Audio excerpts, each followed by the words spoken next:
With Ironstorm's proverbial plane going down fast after the car wreck that was Daikatana, John Romero's retarded brain baby, it had no choice but to hand off its creative licenses to Eidos Interactive, Ironstorm's parent company. It was obvious that another game in the Deus Ex series would be made, the first being considered one of the best games ever, and the second, while disappointing, was still financially successful.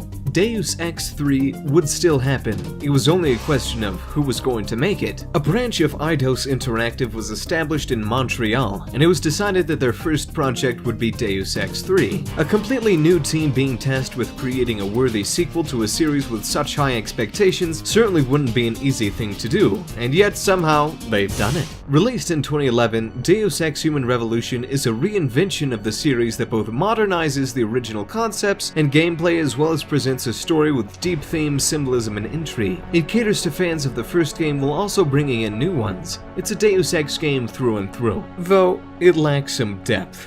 The character progression is the part of the game I think was handled with the least amount of grace. It's an outright improvement from Invisible War, but that goes for pretty much everything in the game, so I'm just going to stop referring to it. In the first game, you had augment canisters, augment upgrade canisters, skills, and skill points. In this game, they've been merged into a single system which acts as more of a generic upgrade tree. This strips away a lot of depth from both role-playing and as well as the choices you're given. For one thing, your skill with weapons is completely static. Your character isn't actually bad at anything. The skills and tactics you use in the first level will pretty much remain unchanged even in the final level. This is in contrast to the skills of DX1, which gives you a wide array of areas to specialize in. But the downside was, if you wanted to use a rifle when you'd been investing in pistols the whole game, you'd be at a serious disadvantage. Taking power away from the player, at least in this aspect, served to make it all the more satisfying when you developed your own unique playstyle in which you became a master of the mechanics you personally enjoyed most. Giving the player the power to switch their playstyle at any moment only takes away that satisfaction.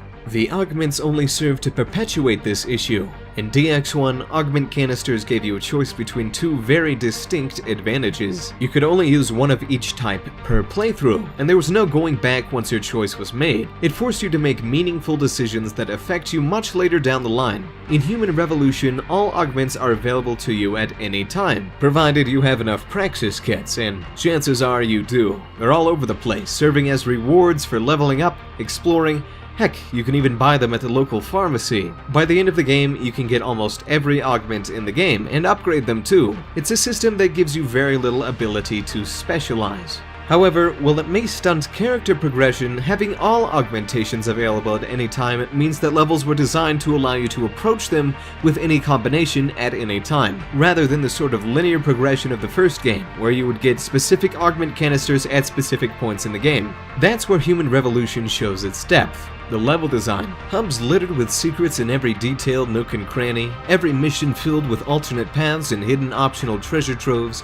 Player choice, instead of being something that's carefully invested, is dealt with on a moment-to-moment basis. As I stated earlier, the levels being designed to accommodate all players means that you'll be dealing with situations as your current equipment permits. There's a greater focus on stealth this time around. It's by no means a thief game, but since your character is so weak and ammo is pretty scarce, going guns blazing is generally a strategy reserved for emergencies. Personally, I decided on my most recent playthrough to do a pacifist run, using only the stun gun and tranq rifle. Though, frustratingly enough, it didn't actually give me an achievement for some reason, but no, whatever. A lot of the personalization depends on your equipment, what's in your inventory at the time. If you're like me, you try to hoard as much stuff as possible, hoping one day it'll become useful. But others might find that it's much more beneficial to focus on 1 or 2 weapons per playthrough, upgrading them and using them often.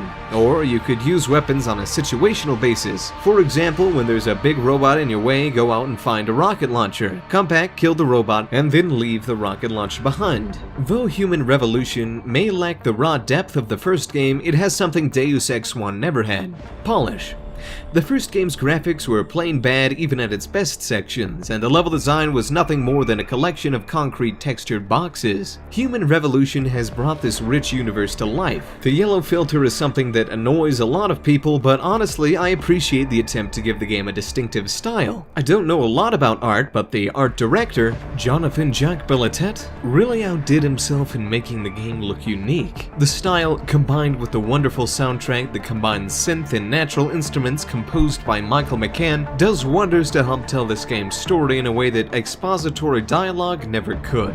Let's talk about the story. It's still the same conspiracy-filled world of the previous two games, but about 25 years earlier. Instead of focusing on the conspiracy aspect, though it's still definitely there, the game revolves around the issue of transhuman augmentation, replacing the natural body with that of a machine. Your character, Adam Jensen, is caught right in the middle of the issue, having suffered terrible injuries that forced him to replace almost all of his body with machine parts at the beginning of the game. As the famous line goes, "I never asked for this." This is clever. Since it wasn't his decision to become augmented, it allows the player to take either side of the argument. Anyways, Adam is head of security for a multi-billion-dollar corporation, and everything is not as it seems.